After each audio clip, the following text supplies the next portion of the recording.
Hello, everyone. It's me again. I'm back from last night. Recovered from the drink and draw.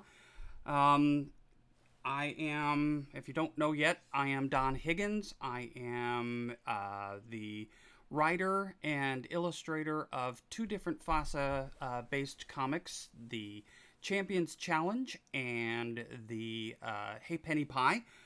Um, let's get right into this. I'm excited to tell you the history on this. Number one, um, 3 years ago, 3 or 4 years ago, Gen Con. I'm showing artwork at the table, and I am doodling, and just out of boredom, doodling at the table, and people are walking by the table, getting interested and what have you. And I draw a character in ink because I've got my ink set up. And I start with, and let me switch my key here. Boom. This guy. If you are a reader of Hey Penny Pie, you'll recognize this guy. This is Smedley. And, right, that's 4 years ago, 2017. Started with this guy. I don't know why. I just sat down and started doodling this guy out, and people are getting interested. People are coming by the booth, stopping and seeing what the artist is doing live at Gen Con. And that's the whole reason I did it. Just to get some people to stop at the booth. Because you get so many people at a con who just kind of walk on by and walk on by and walk on. And it's like, okay, got to get something to draw some interest at your table. So this is what I was doing. Now, the boss, Ross, is seeing some interest. And he's appreciating the fact people are stopping. So I get this. And soon he's done and the interest stops. And it's like, okay, I got to start drawing some more. So, make sure I'm... There we go. All right. So, got to draw some more. So, what do I go to? One of Andy's favorite pieces.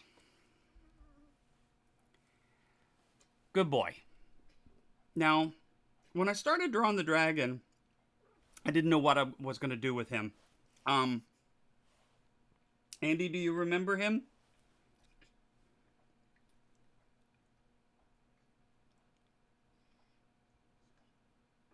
Anyway, I started drawing him, and I asked the writer of 1879, are there... I mean, if the whole premise behind 1879 is magic has come back to the world, and people who have the DNA of magical creatures start reverting to. And I said, do dogs have DNA of magical creatures? And Andrew Ragland reluctantly said, yeah, I guess so. I guess that's possible. So I went, cool. The family pet has transformed into a small dragon. Draco, or Drake, or dragon. So this dog is now this. And of course, the title of the piece made everybody laugh. Who's a good boy? And that's how this came to be. So, like I said, I went from one character to this. And again, this got a lot of interest. And Ross is paying attention. And we start talking, and I said, you know what you should do? Because I've seen a lot of companies creating different things and creating a product out of telling a story within their game play. Basically playing in their game sandbox and letting somebody just tell the story. And that's what came from this. I said, why don't we write up a story based in 1879? And like I said, just play in that sandbox. And he okayed it. So I had to come up with a story real fast. What's it about? Come on, what's it about? And I'm like, So before Gen Con was over, I went from there to Henry. And I just knew this guy wasn't much of anything, but he wants to be a detective. He wants to be a Sherlock Holmes type of person. So that's how Henry was born. And it was all, okay, Henry is this guy. He's friends with the troll Smedley, and he just is going to do all these different things. And Ross signed off on it. Okay, you're going to create a webcomic, and we'll test the waters. Awesome.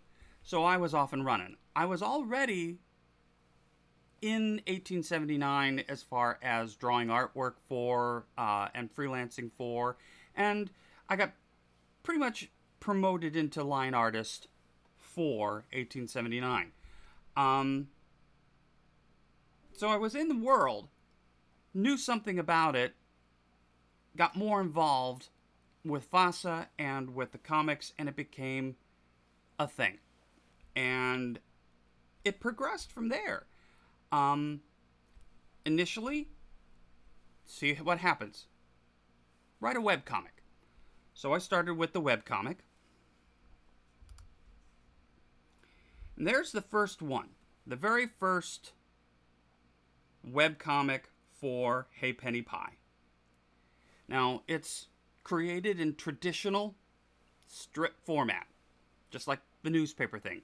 And the great thing about the traditional strip format is how that adapted into webcomics. You got the original strip format, but the great thing about the webcomics is you don't have to adhere to a specific column width or height for your comic on a webcomic. You can start from there, but it doesn't have to be there or stay within those confines. So I was able to do longer, wider, higher, rounder, because it was just going to go in.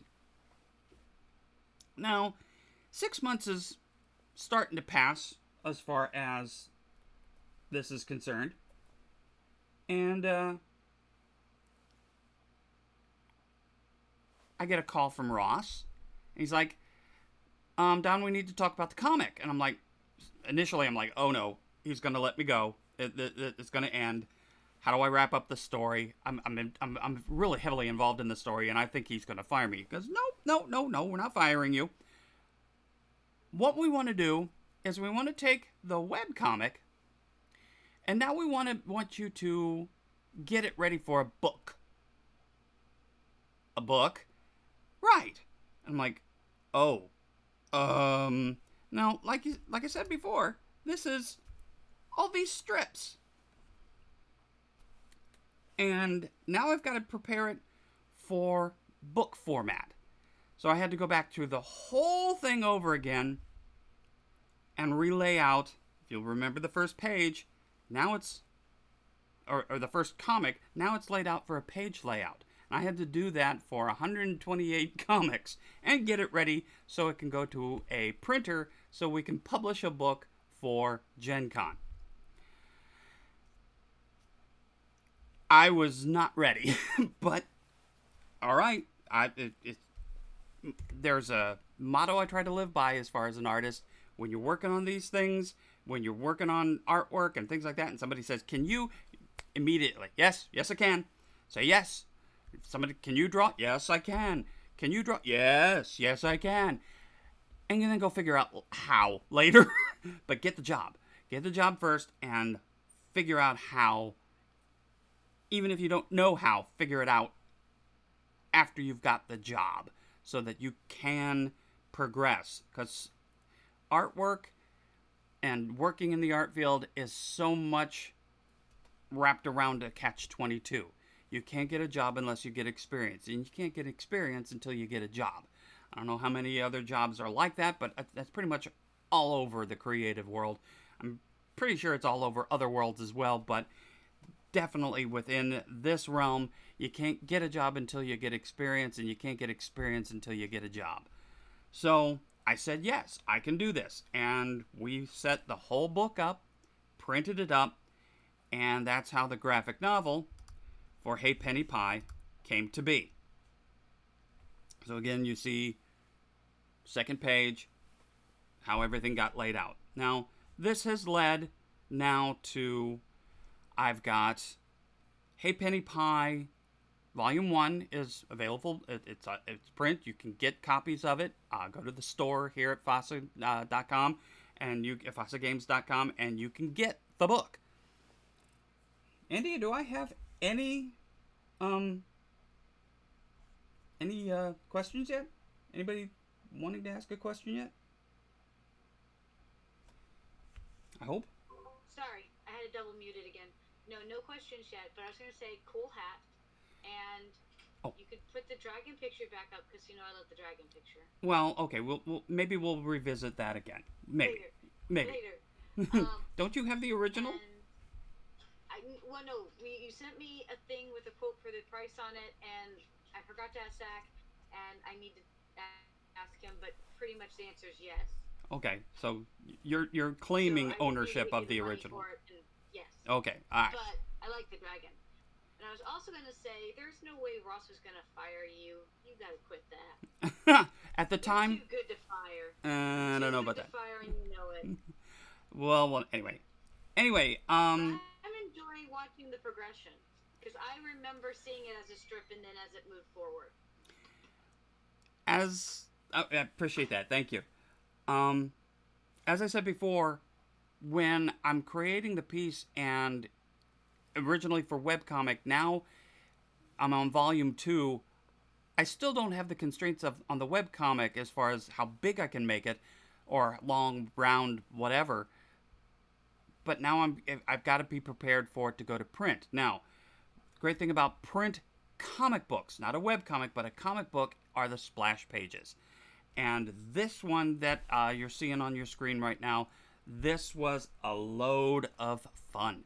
All the detail, all the intricacy of it. I am a big fan of Bernie Wrightson. I'll never match him, but this was trying to put something together. This is going to be in Hey Penny Pie 2. This was a fun piece to do, but it's, again, because it's a comic book, and I know it's going to go to comic book, this is the kind of work that I can start to really progress in, and it is progressing. But those of you who know the history know that, let's go back here for a second. Those of you who know the history on Hey Penny Pie, I came to Gen Con again, and I gave a speech at one of the the conference rooms. I gave a speech on my process. I'll be giving a similar speech later on tonight. A lot of the same work, but I gave a speech on working as a concept artist and an illustrator and an art director in this field, and I talked about how, as I said earlier, the attitude of say yes. If somebody comes, can you? Yes, I can. And it's true. You can. You just may not have done it yet. But the point is that confidence, you can. And so I, in my speech, had the whole crowd up and running. Can you draw? And everybody in the crowd is like, yes, I can. Yes, I can. Yes, can you draw a dragon? Yes, I can. Can you draw a dainty dragon? Yes, I can. Can you draw a griffin dancing with a dainty dragon? Yes, I can. And I was just, can you do? Yes. And that was the pentameter and the basic theme of the whole talk. Ross, my boss, was in that talk. And I didn't look at him closely enough. Otherwise, I would have seen the gears running in his head. Because he kind of ambushed me after the talk. We're back at the table, and he's like, "That was a good talk. You really had the crowd doing well, and I want to talk to you about something." And I'm like, "Oh, okay." He said, "Thinking about expanding the comics for FASA." I'm like, "Oh, really? Okay. Who you bringing on?" He goes, "Well, the main thing is what we want to do is we want to do a comic for our flagship type of game." I'm like, "What's that?" And he goes, "Earthdawn." And I'm like, "Wow, okay." And who are you gonna get to do that? And he just kind of looked at me and smiled and went, "Well, you." And I'm like, and he said, "Can you do it?" And I'm like, and he goes, "Come on, Don, you haven't finished the talk that long ago. What are you gonna say?" And I'm like, yes. And that's how I got signed on to do Champions Challenge for FASA games, and this time again knowing it's not going to be just a webcomic. I didn't set it up for just a strip. I started with page layout, knowing it's going to be a book. Recently, there was a Kickstarter for Champions Challenge Volume 1. It passed. It got funded, and it's in printing right now. If you had not been part of the Kickstarter, again, go to FASAGames.com, and you can get the Champions Challenge book. We haven't received it back from the printer yet, but it is in process, and we should have it soon. But it got funded, and the main thing is that there are two my books for comics for FASA games. Now, again, here you see Bizet learning how to defend himself. If you read the comic, you know how that pretty much went into how he got his moniker from Nemandus. I'm having a lot of fun with Earthdawn. And the great thing about Earthdawn and Drawing Champions Challenge is the team that is the Earthdawn team. When I came into the first meeting with them, they were amazingly supportive. And what a wealth of knowledge these guys have in this. To call it a sandbox doesn't do it justice. This world that they honestly live in. If I get stuck, it's like, what's this called? What's that called? What do I do here? Does this work? I want this to happen. Can that work? Well, yeah, but it's got to have da da da. Oh, okay, great. And they just let me tell story, which is absolutely fantastic. To be able to just run wild and do amazing things. I mean, yeah, they keep me grounded. Morgan is my English and grammar teacher. No, you can't. It's got to have this. It's got to have that. And no. And okay, yes. And well, a little bit of this. But Morgan does great. Josh, Kyle, the whole team. This is where they're at. This is what this place would be, and this is what this is called, and it's just great to have this team that is the encyclopedia available to me so that I can create the comic that is Champions Challenge. 1879, it isn't so much a team. There are people that are there, that are involved, that, again, help me, keep me grounded, keep me going in the right direction. FASA in general has been so supportive of the comic and the comics and working in these worlds. Like I said, the time, come on, keep going, has led to things like this. This was a nerve-wracking, very important page. This is the page that I thought would either make or break the comic, and it's proven to be a good thing.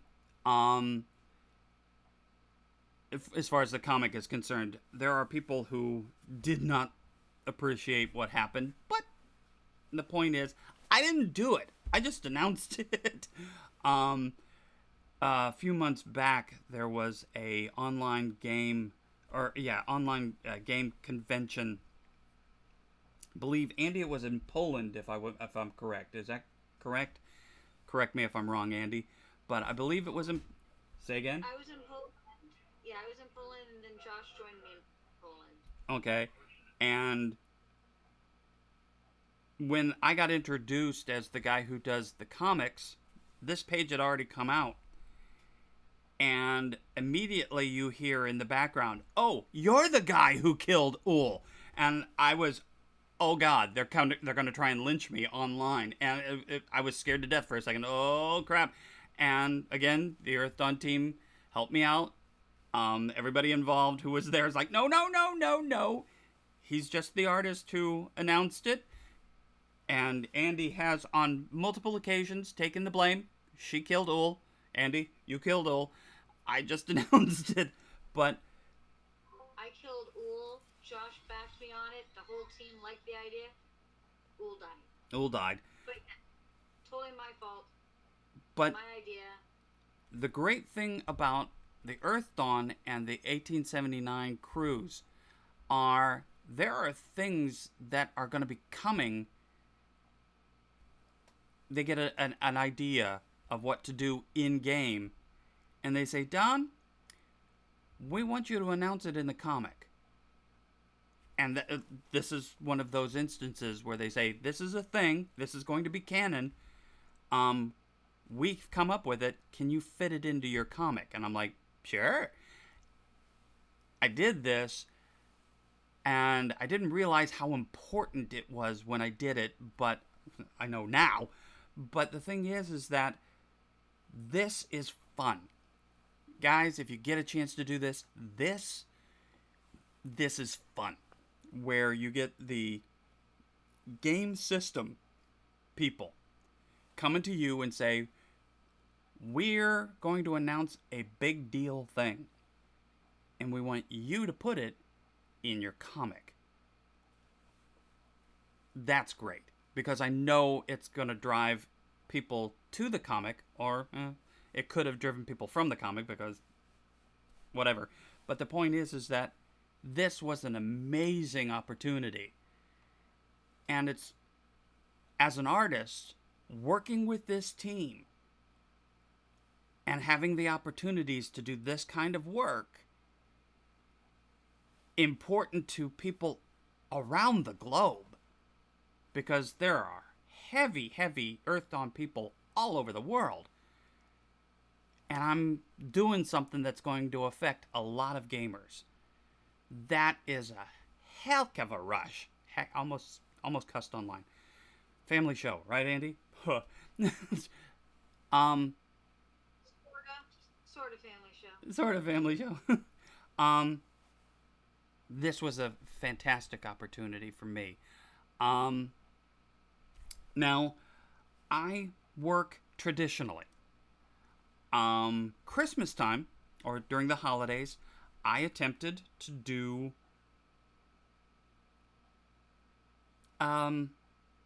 digital comic. I'm still going to work. I tested it out for 3 weeks during the holidays, working on the Cintiq Pro 24, how to create the comics digitally. Eventually, they're going to want to be colorized. That's where I'd like to take the comics eventually, so that they're full color graphic novels inside and out. Working towards that. But to do that, I'm going to need to be able to get them into to a digital format so that I can, in layers, do the colors. But first I had to figure out, do I want to do them actually ink them digitally, or ink them by hand. I've been doing it. I tried, like I said, during the holidays to do them traditionally. Not sold. Needs a lot more practice. But I thought maybe I need to work bigger. I'm not working at the full size 11 by 17 full page comic book size when I do my inks. I'm working bigger, but not the full size that I could be working at to do these. I think that's the next part of the evolution of how I'm doing drawings. Now, again, most people know from the comics they draw them like twice as big, so that when they are shot and reduced into the page format, why do they draw them big? Because everything that is loose and broad stroke and things that might look messy at 200% of the original or print size, all that comes in and everything tightens up. The eye just doesn't see all the loose stuff that the artist definitely sees. But the layman, when it gets reduced down and everything tightens up, everything just looks clean. That is, I think, what I'm going to be working towards. Possibly working bigger size, traditional, and getting a better scanner so that I can bring them down and tighten everything up even more. Hopefully, you guys have been enjoying what I'm doing. I hope you've been enjoying the stories. I'm having a ball doing them. So I've talked right now for about a half an hour and given you a history and talked about some of the process of what I'm doing. Let's go now to something else. There we go. Let's get my handy dandy little drawing tool. All right. Now, when I work on a comic, I start with a blue line. So let's say I wanted to draw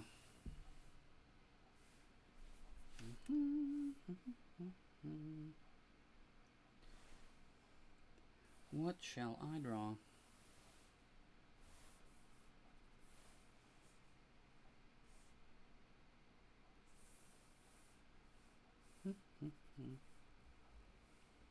Yeah, let's darken that up a bit. There. Now you'll be able to see the blue. Okay. So, let's say... what shall I draw, guys? What do you want to draw? Haven't drawn Good Boy in a long time. In fact, I haven't even introduced Good Boy into the comic yet. There have been instances where he would not have been well received by the initial writer of 1879. There is a thing about dragons in 1879 that someday when I'm actually doing a live convention, find me in the bar and ask me to elaborate on that, but I'm not going to do that here. But let's see. Okay.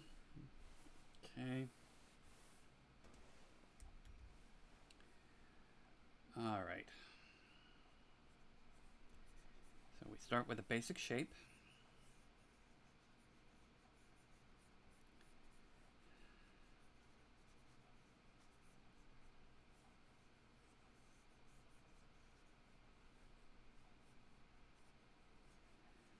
And we get that.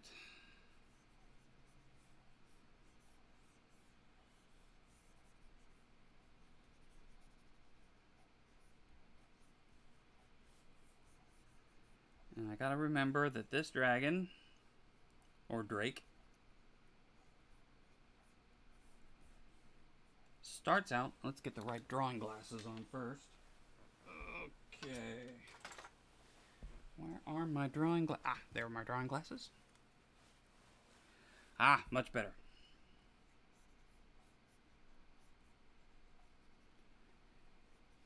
And we do one of these. Now, according to my lore on Good Boy,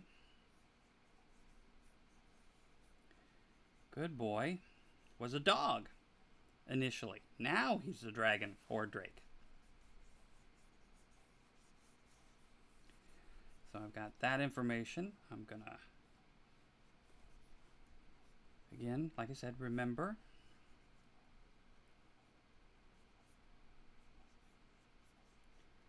This is a dog.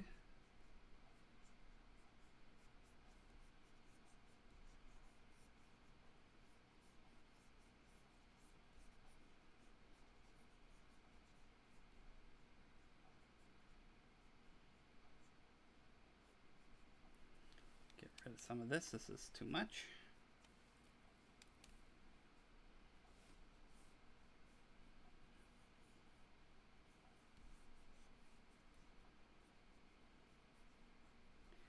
Here's my basic layout.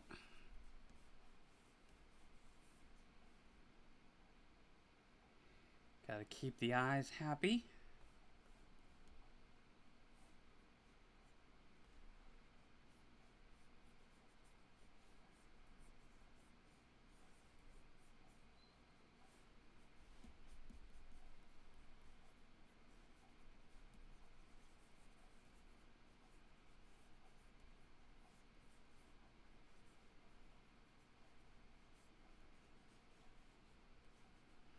Clean some of this up.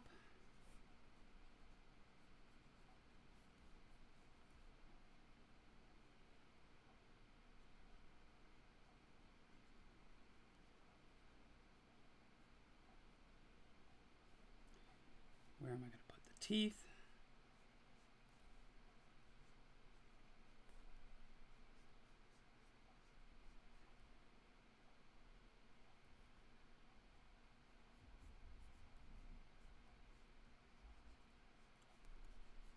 Get that long,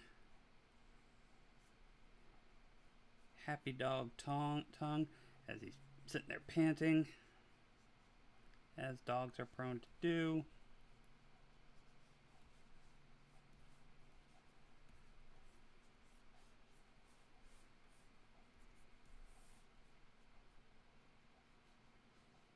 Think about a dog's eye.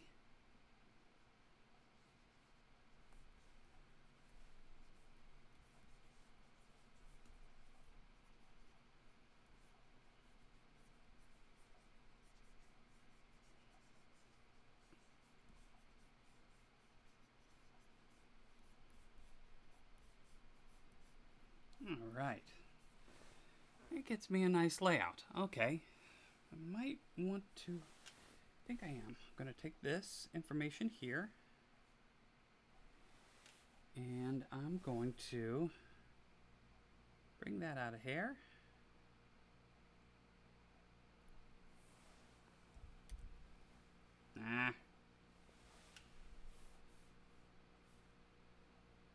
Move. And now I'm going to come back here and extend that.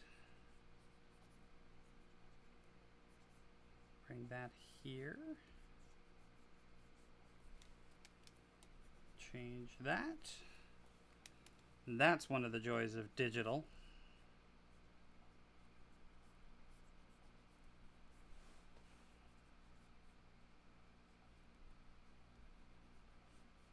Is to be able to do that. What I just did instead of having to start the whole thing over again. I like that. Okay, now go to this next layer. Take the ink. And let's go to that.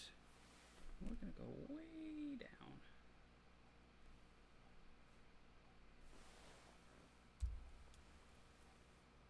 All right.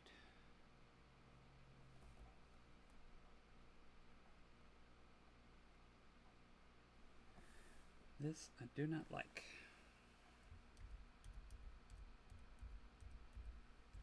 What is my image size in here?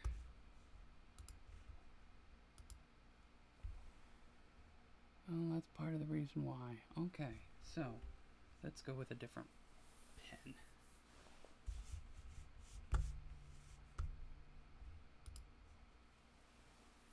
I'm going to go with this one.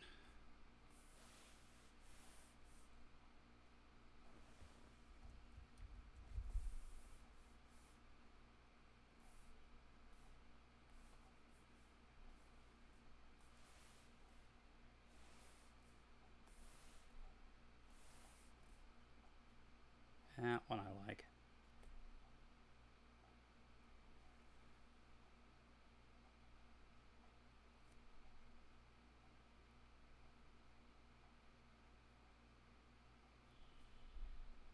And we start inking in. This is how this is all put together.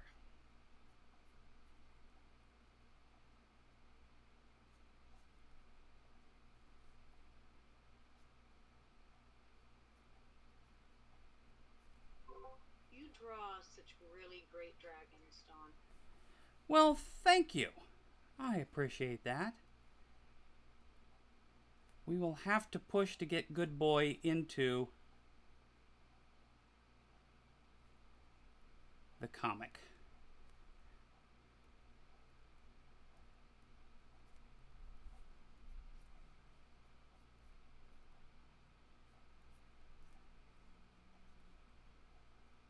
Have we gotten any kind of comment or question yet?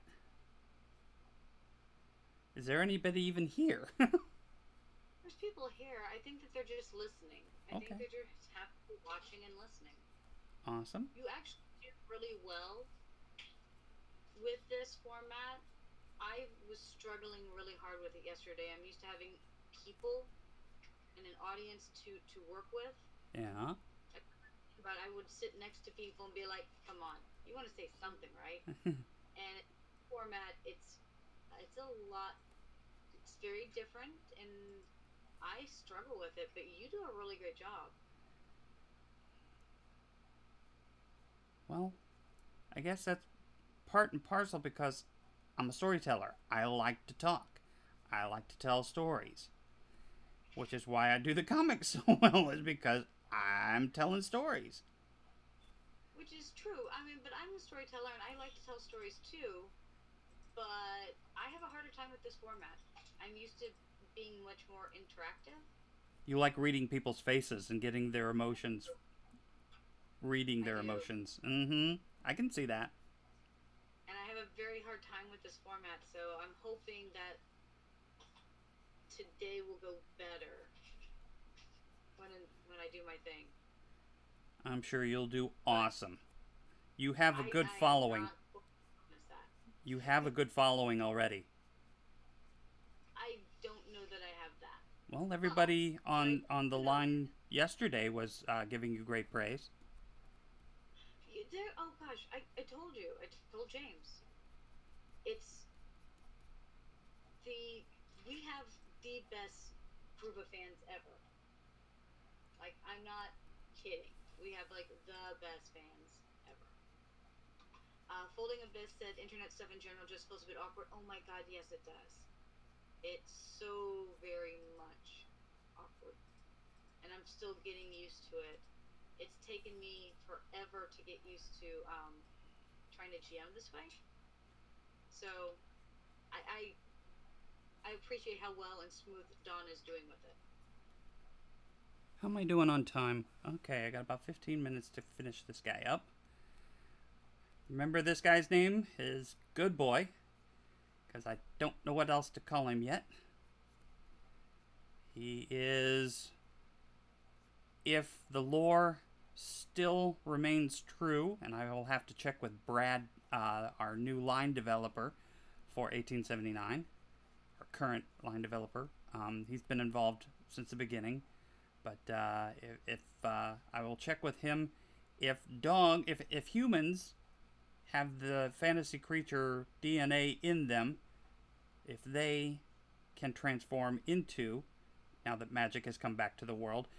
Can family pets have fantasy creature DNA in them? And if so, would the family dog possibly turn into a dragon or a drake, as the case may be?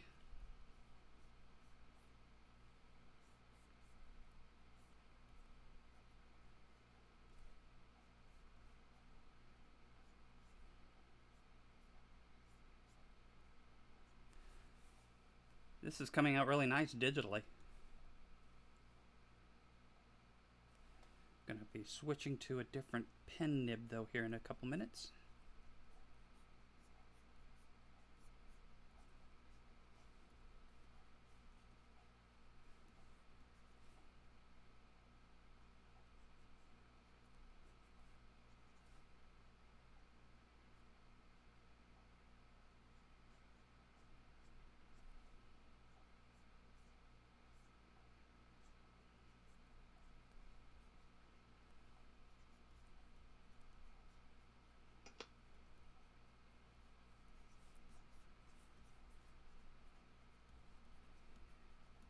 So, let's see here.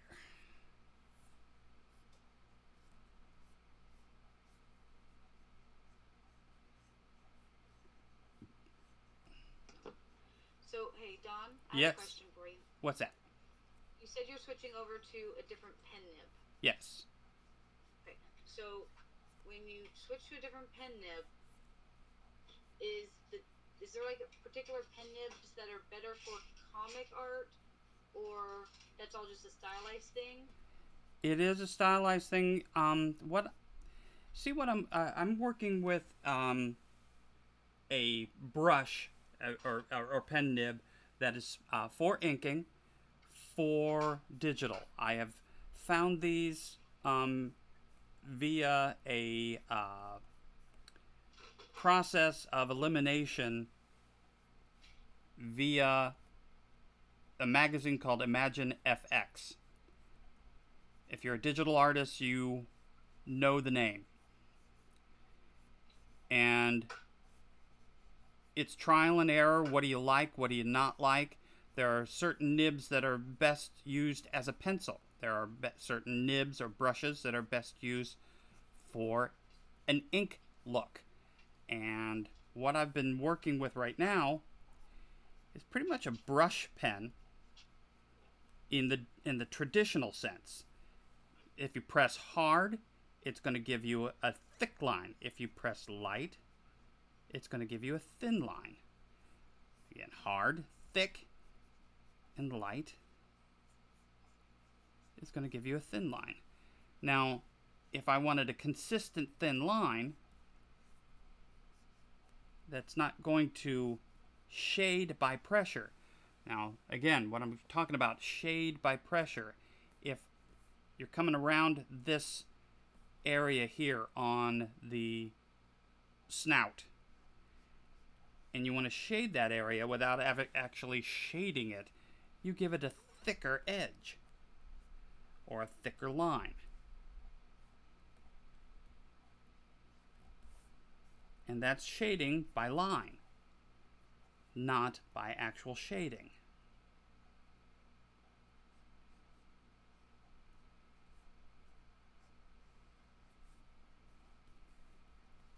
I hope that makes sense to people.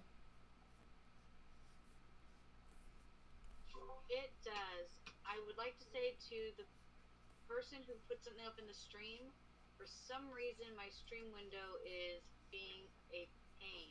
And I did see something flash up there, but I had to reload the screen and it's missing now. So if you could resend your comment, that would be very sweet. If not, I'm very sorry that I missed your comment. But for some reason, it keeps the stream for Twitch as being hateful to me. Oh, okay. I'm sorry. Ross sent me a video to send out about his archives. You'd think that'd be an easy thing to do, except he's using an iPhone, and iPhone doesn't like to play with anybody. Oh boy. So you have to Yeah. take it from the phone, get it to the computer, then convert it. then find out that the file's too big, they want it less than 60 seconds, then you have to try to edit it down and hope that it's not stupid wonky where you cut it, and then re-get it. Yeah. Yep. So it was being hateful. So I'm sorry about missing the comment, but I think that I don't know, for whatever reason, Twitch is being hateful to me. I don't know. But Good Boy's coming along very well. I kind of like the teal. I know that that's the blue lines. That's what it's called, right? Blue lines? Well, now it's gone. That's down mine. It's still showing them. Well, I just got rid of it. Well, take a second. I'll catch up. So, if you did Good Boy in color, what color would he be? That's a good question. That's a good question. What color would it be? Would he be? Would he be a brown dragon? Would he be a blue dragon? If you ask me, it's almost always like somewhere in the blue range, because that's my favorite color. I like that. What do they call it? The peacock cool colors. Mm-hmm. Well, I know that I used to have a neighborhood dog who I loved to hang out with. He was a great dog. And it wasn't mine, but I was allowed to visit him often. And his name was Blue. And he was somebody's hunting dog. And like I said, I loved this dog. And he always loved it when I showed up because I brought him treats and things like that. But maybe Good Boy, his name was when he was a dog, Blue. And if that were the case,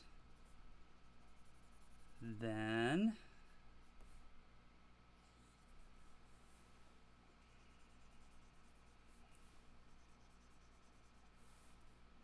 he would definitely be good as a blue dragon. Let's see what I can do. When I was young in Illinois, we had a neighborhood dog. Her name was Rocky. She had an owner, but she liked to roam the neighborhood. Oh, yeah. And they seemed to mind. Like, I don't usually like free roaming dogs because I have little guys as well as the big dogs, and I don't know if your dog has his shots and all that, but this was years and years ago, and nobody cared. But Rocky liked to bring things to her owner, Paul. Really sweet dog. Rocky's name came from, apparently, if that dog had had an argument with a box of rocks, the rocks would have won. Awesome. So, Rocky was really sweet, but maybe he wasn't the brightest of dogs. So, as she would roam around the neighborhood, she would see something and decide that her owner, Paul, obviously wanted this thing. So, why if wouldn't you were missing something, you knew to go to Paul's house and be like, hey, do you have my left boot? Because I took them off outside because they were mucky. And Paul would be like, yes, I have a left boot. Not the right boot, just the left, right? Or some toy from your yard that a kid left out, boots. She would also bring things like, oh, here's a rat I killed. You're welcome. Don't you love me now? Don't you love me now, right? And Paul was always like, because he never knew where the boot came from, so he couldn't give it back. He just has to wait until somebody comes over and says, hi, did Rocky bring you my boot? And it's like the rats and the bunny and things like that. You know, how do you tell the dog who's looking so pleased, because look, I hunted and killed and brought you this thing, right? That's icky, and I know you're trying to be nice and helpful, but you know, without hurting its feelings. Right. But yeah. That was our neighborhood dog growing up. We had a couple neighborhood dogs. We had a guy who thought he was funny and named his great big Irish setter Cat. So he'd sit there and go, hey, Cat! And this big loping Irish setter would come bounding up the walk. That's not a cat! Cat was also a big dumb dog. Well, you know that I have a dog, that my two little guys, the boy's name is Cat and the girl's name is Frog. Frog? Yes. So May I Cat got ask? its name because I had had a Siamese for, oh, he was almost 21 when he passed away of old age. And I wanted another, cat, but I didn't want a litter box. Yeah. So I found the only smart breed of little dogs, and I got one of those. And so his name is Cat. His actual name is Japanese and like 4 inches long, but it actually means what is it? It's sweet happy butterfly cat is his name in Japanese. We call him Cat. So when we got the little girl, we were looking into getting a baby out of a cat. So we had to find a little girl and then get her old enough and then see if she was a good match, blah blah blah.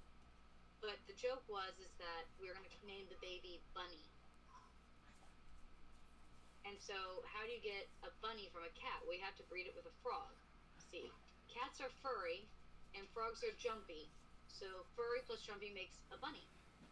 Sure. So one day I was explaining this somewhat to this like 4 or 5 year old little girl, and part of her realizes that there's something wrong with this logic. But at her age, she can't really figure out what's wrong with the logic. And she kept just going, that's not how that works. And I'm like, well, how else would you get a bunny out of a cat? And she's like, I don't know.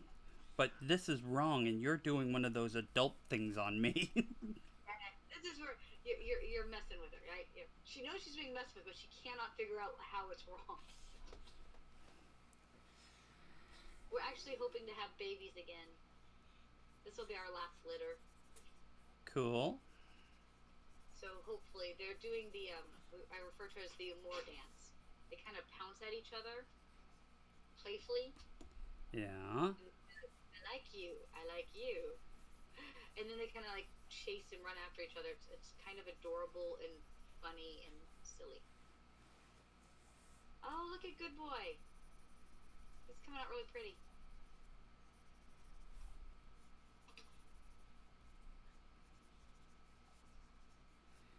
So, did that person get their comic back or comment back up?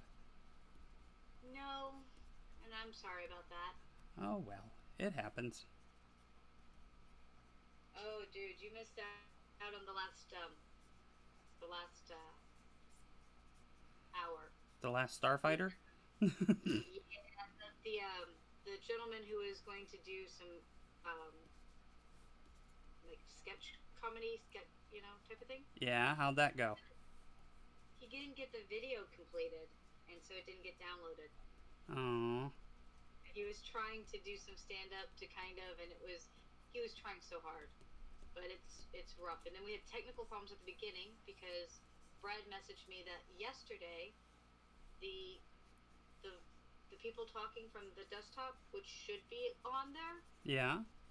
wasn't coming through. Oh. And I figured it's because I'm hearing it through a headset. Okay. And so I figure it has to be something with that because it's saying it's coming from the desktop, but if I'm using the headset, but I don't know how to fix it. And Kyle finally found me an article, which I'm like skim reading to try to see like, okay, what am I supposed to do? How do I fix it? So it took me like 9-10 minutes to fix the stupid thing. Well, there is Good Boy. He's gorgeous.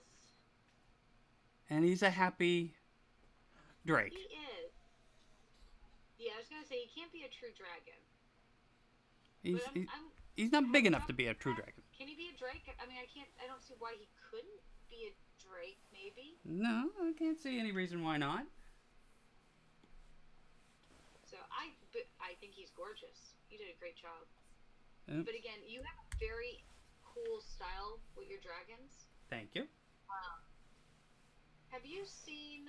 And I think it's somewhere. I'll find that picture if you don't know. Jeff Levenstein did a dragon, and it's kind of like in a spiral circle. Okay. And it's a really I think it's a really cool visual, right?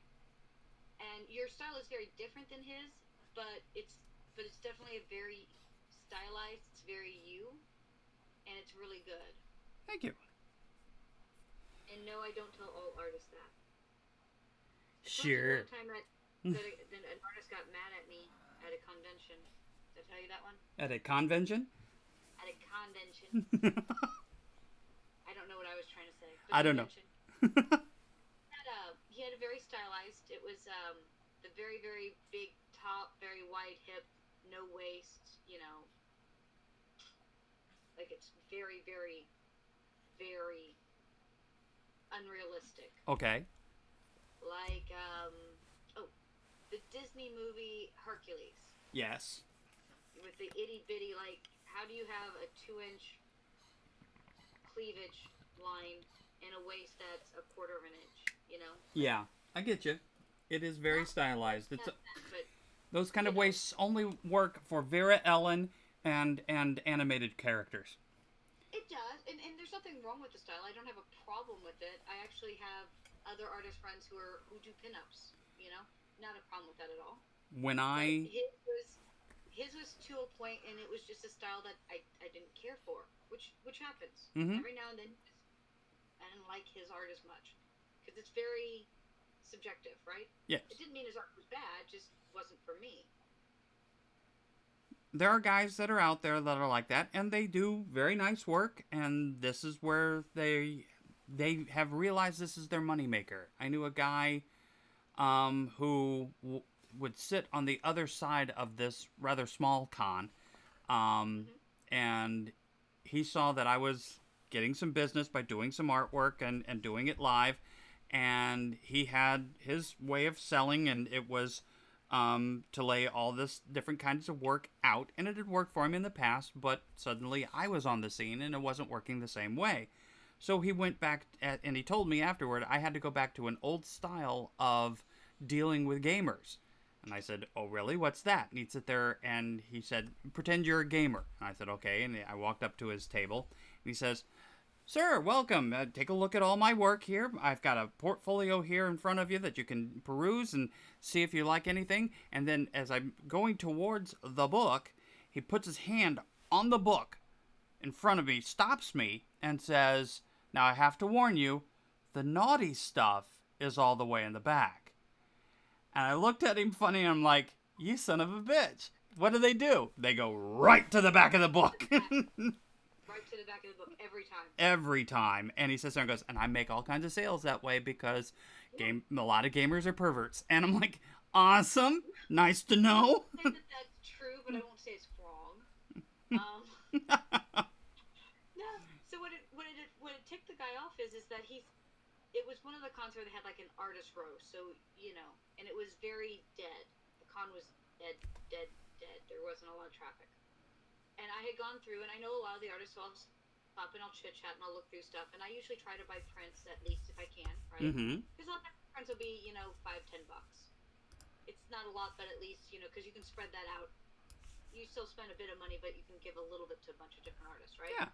Promote the And arts. when I got to his, I opened, I flipped like 2 pages. It's not a style I liked, and I started to move on. And he was mad because I had spent so long at all these other tables, and it's like, what? My art's not good enough for you?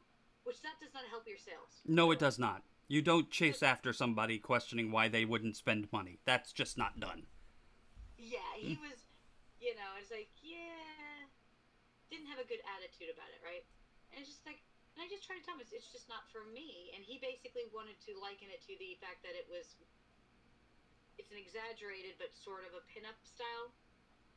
And that, obviously this made me, anti that type of imagery. And I'm like, oh, no, I like that type of imagery. I'm with them, with the other gamers. I go right to the back on those.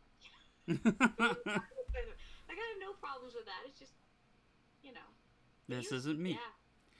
I don't think I've ever had another artist be like that over it. Because there's a lot of artists who realize that just their style isn't for everybody or everything. Well, but like I said, I have always appreciated your style. I think you have an awesome art ability. Thank you. We are encroaching on somebody else, though, aren't we? We are encroaching on mine, so we can wrap yours up, and I can try to see if I can set mine back up without screwing up this time. Okay.